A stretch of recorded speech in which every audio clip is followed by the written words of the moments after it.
आज मेरे पास अमुक अव्यवस्था है, कल ऐसा हो सकता है कि तुम भारी से भारी सृष्टि की व्यवस्था करने वाले बन जाओ।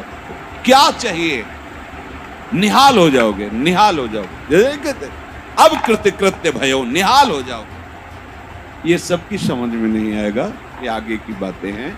हमें तो लगता है कि सबको सत्संग सुनना चाहिए, भगवत प्राप्ति के लिए ही नहीं, समाज में जीने के लिए भी सत्संग की आवश्यकता है।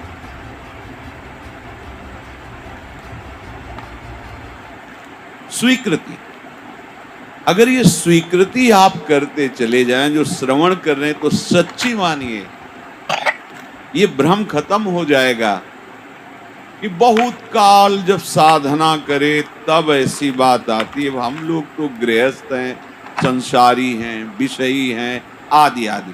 आपने स्वीकृति ही आप गलत ढंग से कर रहे हैं, स्वीकृति ही आपने सही नहीं की।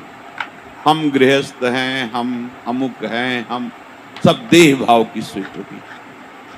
प्रभु कह रहे हैं ममैवांशो, तू मेरा अंश है, मेरा बच्चा है, मेरी आत्मा है। फिर ऐसा क्यों आप स्वीकृति नहीं कर रहे कि प्रभु मेरे हैं? सच्ची मानिए प्रभु ही अपने हैं, सच्ची मानिए प्रभु ही हमें बहुत प्यार करने वाले मित्र मिल गए, नहीं तो कोई नहीं है, केवल भ्रम है। मानो प्रभु की बात को मान लो, निहाल हो जाओगे। वो इसीलिए बोल रहे हैं, इसीलिए बोल रहे हैं, हम निहाल हो जाए, परमानंद में मगन हो जाए।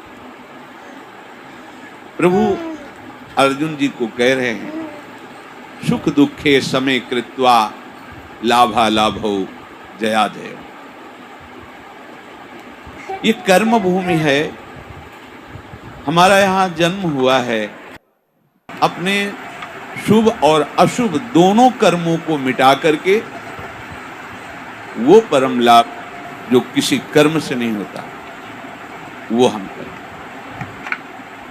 वो कौन सा कर्म है जो हमें परम लाभ देगा? तो कह रहे हैं जय और पराजय में समान भाव रखना ही वो समता रूपी महान धर्म है जो तुम्हें बचा लेगा। बड़े से बड़ा शुभ कर्म भी फांसी ही है। चाहे सोने की जंजीर से फांसी लगाओ और चाहे रस्सी से फांसी लगाओ, मरोगे तो है ही। ऐसे शुभ कर्म भी फांसी ही है। लोक लोकांतर में भटकना होता है, विश्राम नहीं होता। और अशुभ कर्म तो है ही, कहना क्या है उसको। हर शरीरधारी से ये दो प्रकार की क्रियाएं होती ही हैं।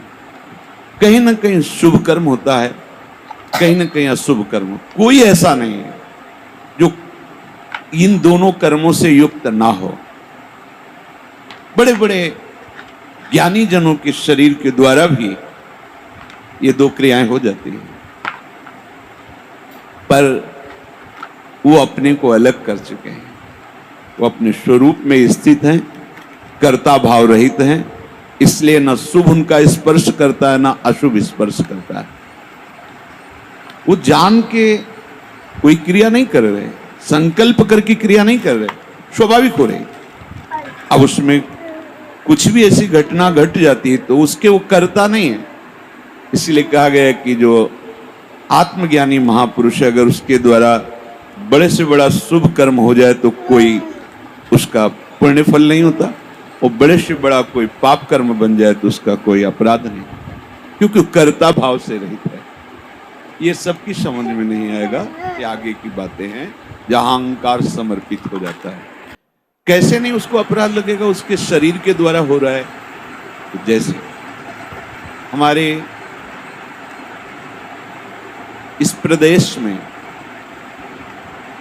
जितने भी प्राणी वास करते हैं, फिर देश में, फिर हमारे विश्व में, तो हम एक प्रदेश से लेते हैं, कितना अशुभ कर्म होता है और कितना शुभ कर्म होता है।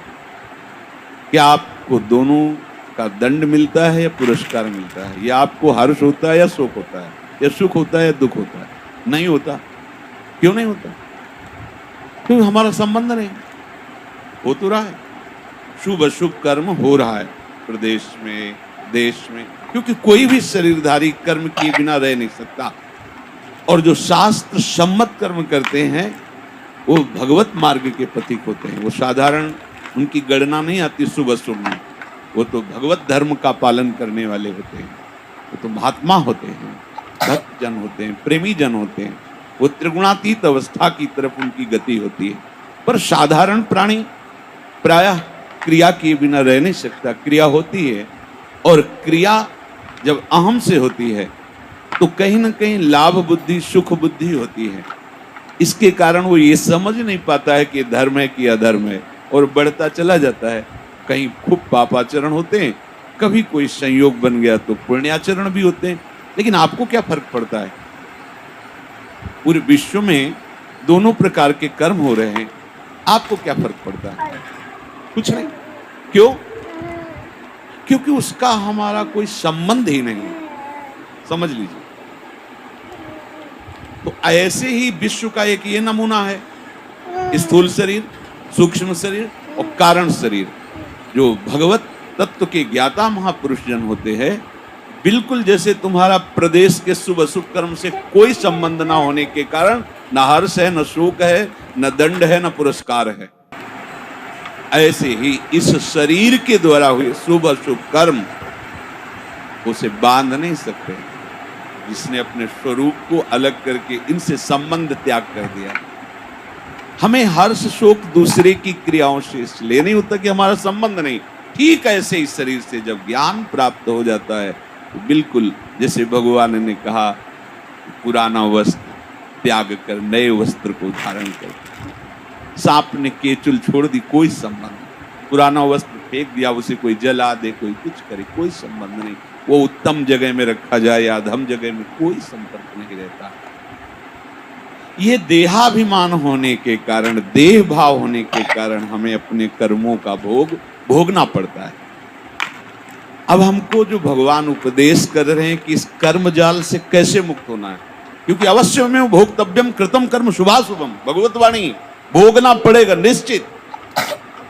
अब कोई ऐसा उपाय जो हम इन कर्मों के जाल से मुक्त हो सकें। भगवान कह रहे हैं कि जो भी आपके द्वारा हो रहा है, पहली बात तो जो कर्म हो रहा है वो प्रमाणित होना चाहिए, गुरुजनों के द्वारा शास्त्र सम्मत। मनमानी आचरणों की यहाँ चर्चा नहीं।